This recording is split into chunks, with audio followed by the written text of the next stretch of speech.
Hello friends. आज हम सीखने वाले हैं chapter number 2, operating system structure. और हमारा टॉपिक है सिस्टम कॉल्स पैरामीटर पासिंग। हम यूज कर रहे हैं ऑपरेटिंग सिस्टम बाय सिल्वर शाह गैल्विन। तो हम देखते हैं, ये जो टॉपिक है ये एमसीए, बीएससी आईटी, ये सब स्टूडेंट्स के लिए बहुत यूजफुल है, तो आप इसको जरूर पढ़िएगा। अब हम देखते हैं system call parameter passing. System call parameter passing का मतलब है कि जब हम सिस्टम कॉल करते हैं तो ऐसा हो सकता है कि उसमें हमें एक्स्ट्रा पैरामीटर्स पास करने पड़े, क्योंकि एडिशनल इंफॉर्मेशन की जरूरत होती है। तो सबसे जो सिंपलेस्ट सिस्टम कॉल है वो है पास पैरामीटर्स इन रजिस्टर। मतलब हमको जो भी पैरामीटर्स पास करने हैं वो हम रजिस्टर में रख सकते हैं और फिर वो पैरामीटर्स हम यहाँ पर पास कर सकते हैं। तो ये देखिए, ये मैं आपको दिखा देती हूँ स्टेप बाय स्टेप। सबसे पहला आ गया parameters that are stored in the register. फिर आता है हम एक पैरामीटर्स को एक ब्लॉक में स्टोर कर सकते हैं। तो सेकेंड टाइप हो गया पैरामीटर स्टोर्ड इन ब्लॉक और table in memory and address of block passed as parameter to the register. मतलब हम जो पैरामीटर्स पास करना चाहते हैं वो हमारे मेमोरी ब्लॉक में स्टोर होगा और उस ब्लॉक का एड्रेस हम रजिस्टर में पास करेंगे। तो ये जो अप्रोच है ये लिनक्स और सोलरिस में होता है। फिर आता है पैरामीटर्स पास्ड और pushed on to stack by program and popped off by the stack और बाय द ऑपरेटिंग सिस्टम। तो पैरामीटर को हम स्टैक में भी रख सकते हैं और फिर यूज कर सकते हैं ब्लॉक एंड स्टैक मेथड। सो ऐसे बहुत सारे मेथड्स यूज हो सकते हैं, या तो हम पैरामीटर को रजिस्टर में रखें, या तो हम मेमोरी में रखें, या फिर हम स्टैक में रख सकते हैं। अब देखिए, ये जो है ये parameter stored in a table and passed via register. तो यहाँ पर हमारा जो पैरामीटर्स है वो हमारा एक मेमोरी लोकेशन में स्टोर्ड है। सो यहाँ पे क्या लिखा है, कोड फॉर सिस्टम कॉल 13। तो ये जो 13 सिस्टम कॉल है इसके लिए हमारा मेमोरी में पैरामीटर स्टोर्ड है। अब जैसे ही हम इसको कॉल करेंगे पैरामीटर फॉर कॉल, तो ये हम रजिस्टर के थ्रू पास करेंगे। तो ये रजिस्टर में पैरामीटर्स है, अब हम ये रजिस्टर में एड्रेस है। तो ये एड्रेस क्या होगा, ये पर्टिकुलर मेमोरी तक जाएगा और यहाँ से पैरामीटर्स को हमें फाइंड आउट करना है। इसका मतलब पैरामीटर हमारा मेमोरी में स्टोर्ड है और उसका एड्रेस हम रजिस्टर में पास करेंगे। Then types of system call. तो किस किस टाइप के सिस्टम कॉल हो सकते हैं, एक है प्रोसेस कंट्रोल, फिर है file management, device management, information management and communication. तो एक हो सकता है प्रोसेस कंट्रोल, जैसे कि हमें प्रोसेसेस को कंट्रोल करना है तो हम process control system call use करेंगे। अगर हमें फाइल मैनेज करना है तो हम फाइल मैनेजमेंट यूज करेंगे, जहाँ पे हम फाइल में इनपुट आउटपुट रीड राइट ये सब हम कर सकते हैं। अगर हमें डिवाइसेस को यूज करना है जैसे प्रिंटर, माउस, कीबोर्ड, तो हमारा device management system call use होगा। इंफॉर्मेशन मेंटेनेंस, मतलब अगर हमें फाइल में रीड राइट या अपडेट करना है तो हम इंफॉर्मेशन मेंटेनेंस करेंगे। कम्युनिकेशन, मतलब एक प्रोसेस से दूसरे प्रोसेस के बीच में जो इंफॉर्मेशन पास करनी है वो हम कम्युनिकेशन सिस्टम कॉल से यूज करेंगे। अब एमएस डॉस एग्जीक्यूशन, यहाँ पे क्या है, at system startup and second is running a program. तो जैसे हमारा सिस्टम स्टार्टअप होगा तो मेन मेमोरी में कर्नल है, उसके बाद है कमांड इंटरप्रेटर और फिर यहाँ पर हमारा फ्री मेमोरी है। जैसे ही हम एक प्रोग्राम को रन करेंगे तो क्या होगा, हार्ड डिस्क में हमारा प्रोग्राम स्टोर होगा। तो ये हार्ड डिस्क से ये प्रोग्राम हमारा मेमोरी में आ जाएगा। तो ये देखिए, ये प्रोसेस ने इतना मेमोरी ऑक्यूपाई कर लिया है, तो ये जो मेमोरी है ये हमारा फ्री मेमोरी आ गया।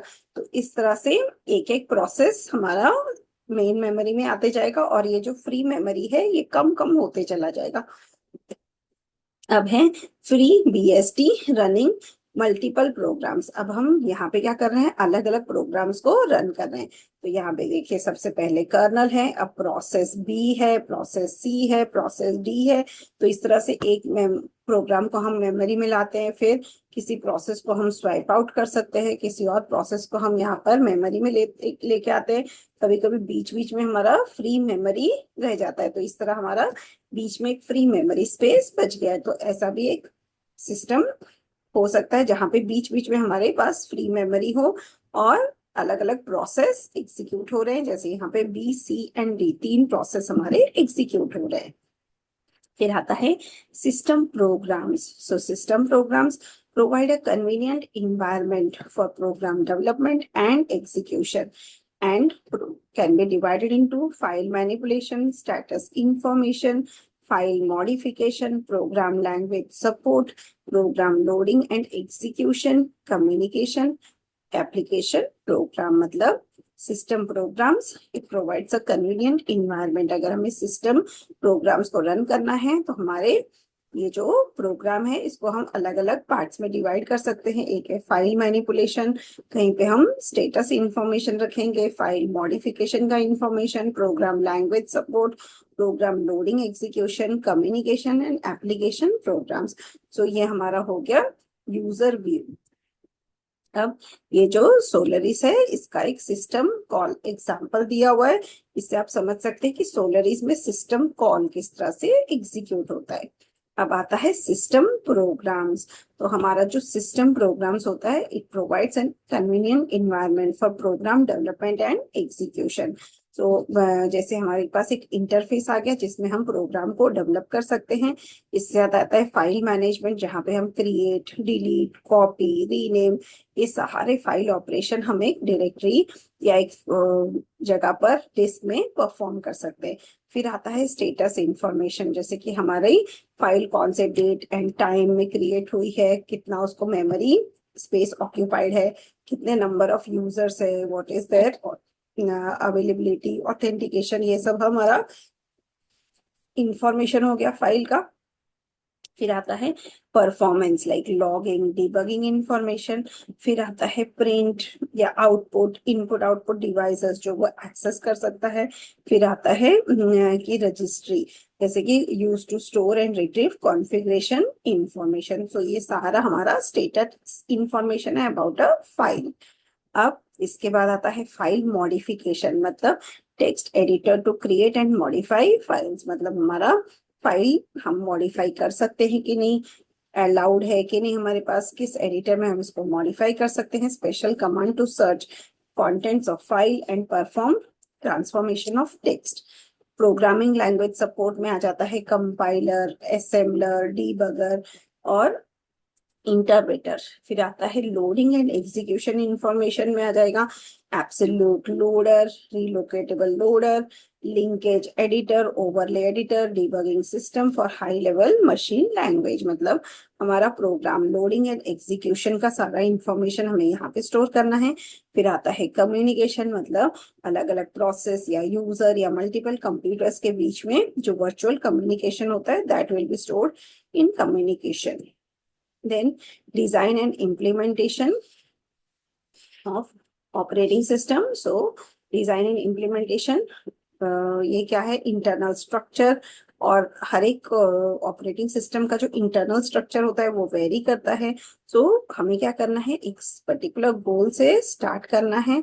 देन हमें, हमारे पास दो टाइप के गोल्स हो सकते हैं, system goal and user goal. तो सिस्टम गोल में क्या होगा, operating system should be convenient and easy to learn, reliable, safe and fast. ये हमारा यूजर का गोल है। जैसे अगर मुझे कोई ऑपरेटिंग सिस्टम यूज करना है, वेदर इट इज विंडोज या फिर लिनक्स, तो मेरे लिए इजी टू यूज होना चाहिए, इजी टू लर्न होना चाहिए, सेफ, रिलायबल एंड फास्ट। अब सिस्टम का गोल क्या है, सिस्टम का गोल है कि operating system should be easy to design, implement, maintain, flexible, reliable, error free and efficient. तो ये दोनों गोल्स को ध्यान में रख के ही हमें सिस्टम, ऑपरेटिंग सिस्टम डिजाइन करना है। अब इंपॉर्टेंट प्रिंसिपल्स टू सेपरेट क्या है, पॉलिसी, हमारे को बनाना है पॉलिसी, मतलब what will be done and mechanism how to do it. अगर हमें क्या करना है और उसे कैसे करना है ये हमें क्लियरली डिफाइन करना पड़ेगा। So mechanism determines how to do something, policy decides what will be done। so हमें क्या करना है और कैसे करना है, ये दोनों को हमें फर्स्ट सेपरेट आउट करना है और फिर इसके हिसाब से हम ऑपरेटिंग सिस्टम को डिजाइन कर सकते हैं। अब देखिए सिंपल स्ट्रक्चर, हमने माइक्रोसॉफ्ट का डॉस तो यूज किया हुआ है, आज भी हम यूज करते हैं। आप अगर स्टेटस बार में जाके CMD टाइप करते हैं तो आपको कमांड प्रॉम्प्ट मिल जाएगा और फिर आप कमांड प्रॉम्प्ट से कोई भी कमांड को आप एग्जीक्यूट कर सकते हैं। अब देखिए MS DOS provides most functionality in least space, so not divided into modules, and it has some structure. Its interface and level of functionality are not well separated. But ये जो operating system है Microsoft MS DOS, ये सबसे पहला operating system तो बहुत ही easy to use है, इसलिए आज भी ये पॉपुलर है। इसके बाद इसमें आता है लेयर्ड स्ट्रक्चर, तो सबसे टॉप में आते हैं एप्लीकेशन प्रोग्राम्स, फिर आता है रेसिडेंट सिस्टम प्रोग्राम्स, फिर आता है डिवाइस ड्राइवर्स, और फिर आता है ROM and BIOS devices, device drivers, मतलब जो बेसिक इनपुट आउटपुट डिवाइसेस है, सिस्टम डिवाइसेस उसके लिए, और रोम के लिए हमारे पास जो ड्राइवर्स है वो हमारा लोएस्ट लेवल पे आता है। अब लेयर्ड अप्रोच देखते हैं क्या है। Operating system is divided into different layers, top से लेके बॉटम तक हमारे पास अलग अलग लेयर्स है। The bottom layer is called layer 0, मतलब जो बॉटम मोस्ट लेयर है जहाँ पे रैम और रोम और OS के लिए हम यूज कर रहे हैं BIOS, वो है हमारा लेयर 0। इसके बाद एक एक करके हमारे पास layer 1, layer 2 up till layer N हो सकते हैं। With modularity, layers are selected such that each functions and services of only lower level layers, मतलब हम अगर लेयर स्ट्रक्चर करेंगे तो हम फंक्शंस और ऑपरेशंस को अलग अलग लेयर्स में डिवाइड कर सकते हैं। ये देखिए लेयर्ड ऑपरेटिंग सिस्टम, तो इसमें लेयर हमारा 0 हो गया जो हार्डवेयर के साथ इंटरेक्ट करता है। इसके बाद लेयर 1, फिर layer 2 up till layer N तक हम जा सकते हैं। लेयर N हमारा यूजर के साथ इंटरेक्ट करता है। Unix, so Unix limited by hardware functionality, the original Unix operating system has limited structure, मतलब जो Unix operating system है it is also having two separable parts, एक हो गया सिस्टम प्रोग्राम्स और दूसरा हो गया कर्नल।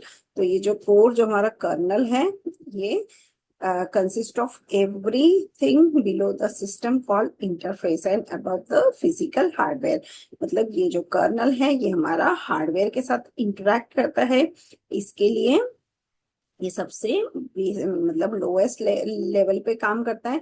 हार्डवेयर और सिस्टम कॉल्स के बीच में ये एक इंटरफेस की तरह काम करता है। It provides file system, CPU scheduling, memory management, other operating system function, and it provides large number of other functions for layer 1। तो ये देखिए ये है यूनिक्स सिस्टम स्ट्रक्चर। यहाँ पे हमारे पास है terminal controller, then device controller like disk and tape, memory controller जैसे कि फिजिकल मेमोरी हो गई हमारी हार्ड डिस्क, देन ये हमारा इंटरफेस हो गया फॉर द हार्डवेयर।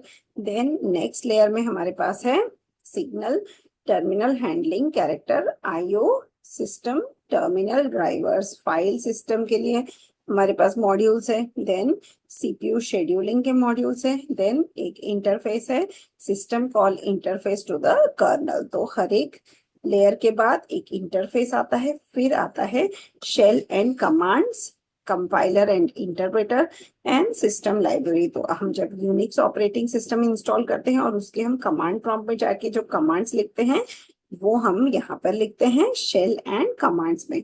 और इसके बाद आते हैं यूजर्स, जो यूजर कंप्यूटर के साथ इंटरेक्ट करते हैं यूजिंग अ पर्टिकुलर इंटरफेस, जैसे कमांड प्रॉम्प्ट हो गया। Microkernel system structure moves as much from kernel into the user space.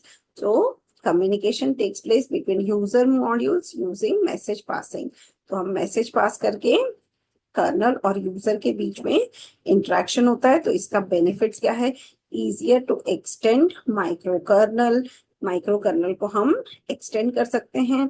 easier to port operating system to new architecture, मतलब ये जो ऑपरेटिंग सिस्टम है एज इट इज हम new architecture में इसको पोर्ट कर सकते हैं या फिर हम इसके जो कोर है इसको कॉपी कर सकते हैं।